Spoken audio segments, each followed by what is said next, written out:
నమస్తే అమ్మ. మీ పేరు? కృష్ణమ్మ. ఏరియాలో ఇది యూసఫ్గూడ చెక్ పోస్ట్ అమ్మ, యాదగిరి నగరు. ఓకే అమ్మ. అయితే మీరు ఏం చేస్తుంటారు? టిఫిన్ 25 సంవత్సరాల నుంచి ఇదే ప్లేసు, ఇదే షాప్ అమ్మ. ఓకే. అయితే ఇప్పుడు జూబ్లీహిల్స్ నియోజకవర్గంలో ఉప ఎన్నికలు అనేది రాబోతున్నాయి. ఎవరికి గెలిచే అవకాశం ఉందంటారు? నాకైతే మాకు అందుబాటులో మాకు 25 ఇయర్స్ నుంచి నేను చూస్తున్నాను కాబట్టి మాకు నవీన్ బాబు గారు అందుబాటులో ఉన్నారమ్మా. ఆయన గెలిస్తే చాలా చాలా బాగుంటుందమ్మా. కాంగ్రెస్ ఆయన. ఓకే అమ్మ. రేవంత్ రెడ్డి గారి పరిపాలన ఎలా ఉందంటే ఏం చెప్తారు? ఇప్పటివరకు అయితే పర్వాలేదమ్మా. ఇలాగే కంటిన్యూ చేస్తే నెక్స్ట్ గెలుస్తారు, లేదంటే ఇంకా మామూలే. ఓకే. రేవంత్ రెడ్డి గారు చెప్పిన పథకాలన్నీ అందుతున్నాయంటే ఏమంటారు? సన్న బియ్యం వస్తున్నాయమ్మా.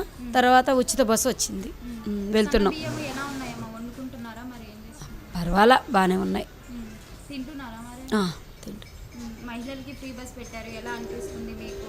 వెళ్ళి వచ్చేదానికి ఛార్జెస్ తగ్గుతున్నాయి అంటే కదా, గబక్కన బయటికి వెళ్ళాలన్నా మనీ ఉన్నా లేకుండా బయటికి వెళ్ళగలుగుతున్నాం, ఎటైనా వెళ్ళి రాగలుగుతున్నాం. టౌన్ వరకు ఇబ్బంది లేకుండా అయిపోయింది. మొన్న అయితే నేను బయటకు కూడా వెళ్ళాను, వేరే ఊరికి. బాగానే ఉందమ్మా. ఛార్జెస్ పెట్టాల్సింది వచ్చేది. అవునవును, ముందు అవి ఎంత అవుతాయో చూసుకోవాల్సి వచ్చాయి. ఇప్పుడైతే అది ఏం లేదు, బాగుంది. అది వరకు బాగుంది, బియ్యం బాగుంది, రెండు బాగున్నాయి. అయితే ఇప్పుడు మీ ఉద్దేశంలో బీఆర్ఎస్ పరిపాలన బాగుందంటారా, లేదంటే రేవంత్ రెడ్డి గారి పరిపాలన బాగుంది? ప్రజెంట్ అయితే నాకు ఇప్పుడు రేవంత్ రెడ్డిదే బాగుంది. ఎందుకంటారు అట్లా? కొంచెం ఆడవాళ్ళకి ఆయన హెల్ప్ చేస్తున్నారు కదా. ఇంట్లో బియ్యము అంటే లేడీస్కే కదా అసలు సంబంధం. ఫ్రీ బస్ అన్నా లేడీస్కే సంబంధం. ఆడవాళ్ళకి కొంత హెల్ప్గా ఉన్నారు, అందువల్ల కొంచెం నాకు ఇంట్రెస్ట్గా అనిపించింది. మరి బీజేపీ పరిస్థితి ఏమంటారు? అది అసలు లేదమ్మా ఇక్కడ, ఆ పేరే లేదు అసలు. వాళ్ళు ఏనాడు వచ్చి ఎవరన్నా ఉన్నారా అని కూడా ఎలక్షన్ అప్పుడు తప్పితే మిగతా అప్పుడు అసలు ఇటు రానే రారు. మాకు ఇప్పుడు పార్టీ ఏదున్నా సరే అమ్మ, పైన సీఎంగా మాకు ఎప్పుడు 25 ఇయర్స్ నుంచి మాకు ఏ ఒక్క సమస్య వచ్చినా మేము నవీన్ బాబు వాళ్ళ ఫాదర్కే చెప్పుకుంటాం. బాబు ఒక ఫోన్ చేసినా లేదంటే ఒక మనుషులు చెప్పిన వెంటనే వచ్చేస్తారు. అన్నిటికంటే మాకు ఇంపార్టెంట్ ఇస్తారు వాళ్ళ ఫ్యామిలీ కన్నా.